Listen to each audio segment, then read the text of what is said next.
I have 3 daughters now of my own. Right. And so I'm definitely trying to take that mindset of, baby, the world's a tough place. People are going to constantly tell you no, and people are going to tell you you can't.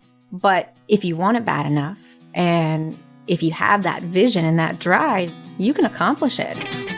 Welcome to Becoming Virtuosa, the podcast with Dr. Susan Crockett. You are listening to episode number 42, Grit and Grace, an interview with licensed first surgical assist and badass military veteran, Lacey Aguero. Welcome to Becoming Virtuosa, the podcast that encourages you to become your best virtuosa self.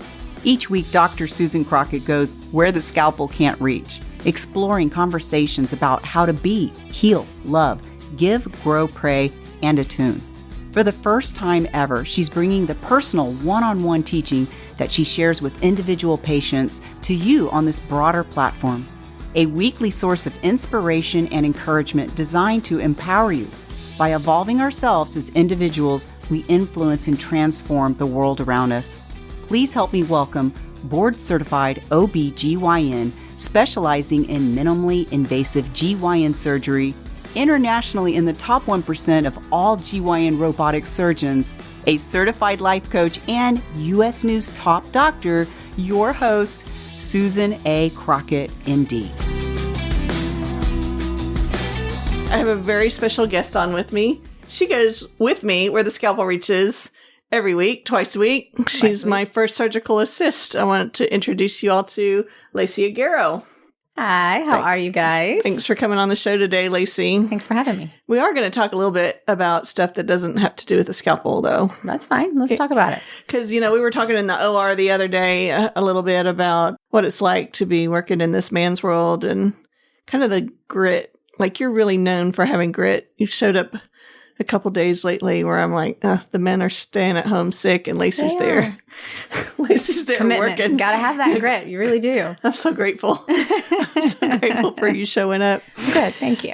So I wanted to start by you telling us a little bit about your background, how you became a first surgical assist, and you got some other really impressive background as a member of our armed forces. And I thank you for your service, but also just wanted to give you a chance to tell our audience a little bit about yourself. Okay, so I will start with, I am not an original Texan. Oh. Don't get upset for me, but I am definitely, I feel like I have been initiated in. I've been here for about 18 years now. I started out, I joined the military while I was in high school. And where did you grow up? I grew up in Mississippi. Oh, yes. Yeah. Oh, yeah. Right there on the coast. So, coastal girl. I joined the military pretty early, and then I got to travel a little bit and got stationed here in San Antonio, Texas. And from there is kind of where my medical career took off, unbeknownst to me that that's the direction it was heading. I had no clue what I was getting myself into. But as so often happens in life, right? Right. So 18 years later, here I am, exactly where I think I should be. First assisting. I get the pleasure of helping you. Thank you. And a lot of other amazing surgeons in town. Yes. We really depend on you as our right-hand woman. Yes. I'd like to think I'm an extra set of eyes and ears that benefits you guys and the patients. So completely. And you're pushing the boundaries on the licensing and the development of first surgical assist. Can you tell us a little bit about that? So not a lot of people know what a first assist is. But I guess in retrospect, if you think about it, your surgeon technically needs more than 2 hands to help with surgery. I mean, there's a lot of people involved, and we get the pleasure of coming in and helping you and making sure that that surgery is successful.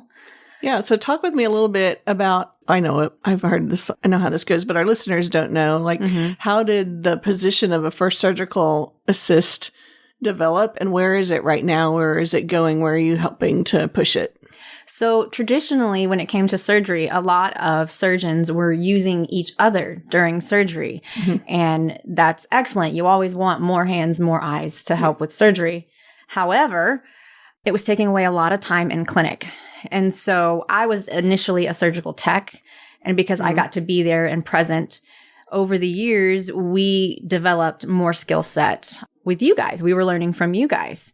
So institutions came forward and decided to do secondary training, and those that could would go back and get retrained and requalified to be a mid-level provider. And doing so, we get to help you guys perform. Yeah. So then they kind of grandfathered in people that were starting to just operate, and then there became a certified program, and now there's a higher level of licensure. There is. So there's grandfathered in first assists, those that have been doing it long enough to where just naturally they have been what you would call secured in their position.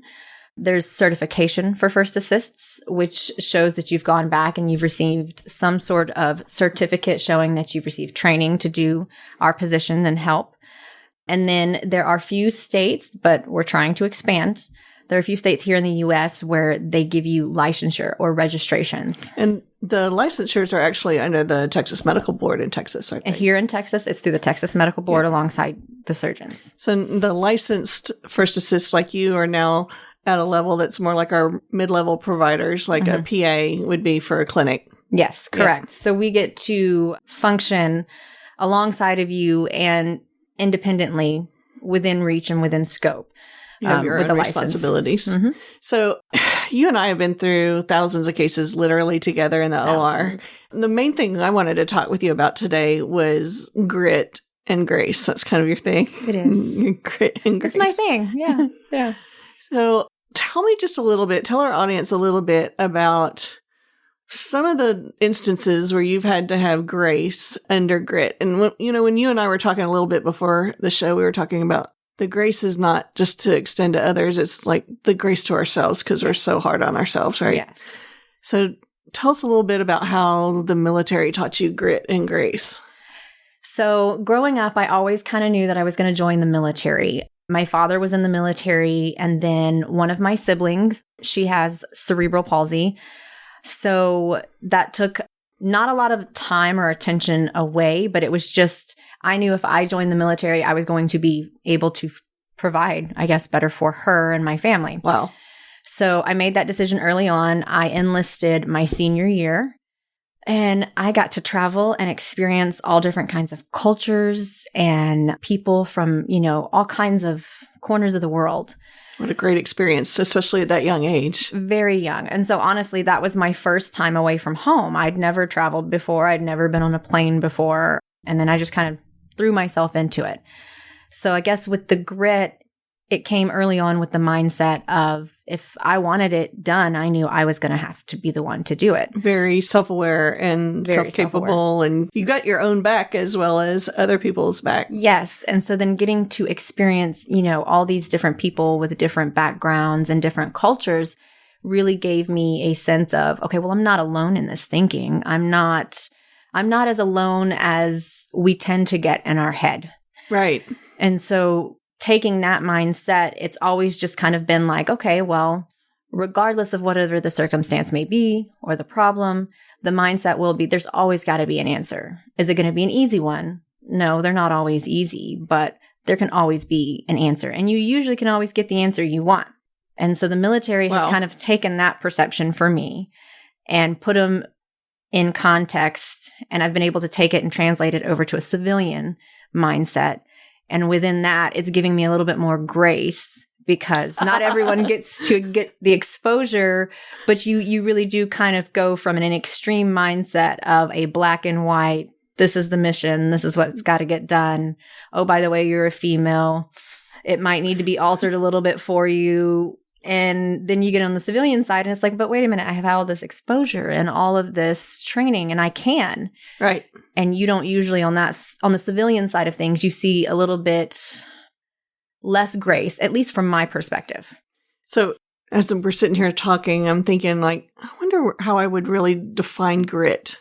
Like I know what I think of it. What do you think of it? I'm thinking of it kind of like, when you and I are in a case and we're tired or things are going long and it's just hard, the grit is just put your head down and get it done and do the excellent job anyway and push through. Mm-hmm. It's kind of that even under pressure, you just do it. Yeah. You work the 36-hour shifts when you're training. I don't do that anymore. But yeah, you do the 6 cases on the day and because they just have to get done. Yeah. Or you work when you don't feel great because it just has to get done. Yeah. What are other examples in your life where you had that? I would probably say on a home environment growing up, Everyone has their obstacles. Everyone has family history. I would definitely say it was me and my 2 older sisters for the longest. And then about 14, 15 years later, my brother came along. And it was primarily the family dynamics was me, my siblings, and my mother. So there was a father presence. It wasn't always present. So the grit there of knowing that, okay, well, these are the things that my mother's doing. You just naturally in a home setting want to contribute or help. So there was that grit, the grit of trying to help maintain the family at home. So was that something that your mom required of you, or was it just something that you were like, I've got to help out? It was never required. No, actually, it was just a mindset, which is kind of weird because you want to know where that mindset comes from initially, right? That's drive. What I'm getting at. Where did it come from? That's a good question. I'm still trying to figure that one out myself. How can we instill that in our next generation? But, I have 3 daughters now of my own. Right. And so I'm definitely trying to take that mindset of, baby, the world's a tough place. People are going to constantly tell you no, and people are going to tell you you can't. But if you want it bad enough, and if you have that vision and that drive, you can accomplish it. And I don't think there's been one thing that I haven't set my mind to that I haven't accomplished. Now, it never happened overnight, but... Yeah. Wow. That's stunning. Yeah. Not very many people can say that, Lacey. Really? Yeah, I don't think so. I think people give up and they find other pathways. And so that's some tenacity as well as grit. And looking back at some of my home setting too, and I remember, certain situations that would play out. Okay, like the father presence, he could have been present, chose not to, and that's okay. No resentment there, really. But I would always take that situation and want to analyze it and be like, okay, well, what would I do? Do I want to do this when I get older? Or is this something that I can change? And I've looked at every situation like that. Is it something I want to do? Is it something I can change? Wow. That takes some self-awareness at a young age to do that. Yeah, it does.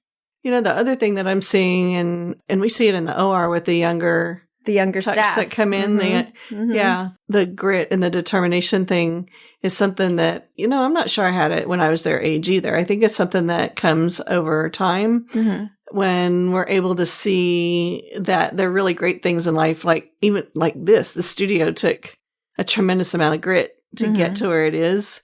And you've done such a great job. Well, thank you. I appreciate that.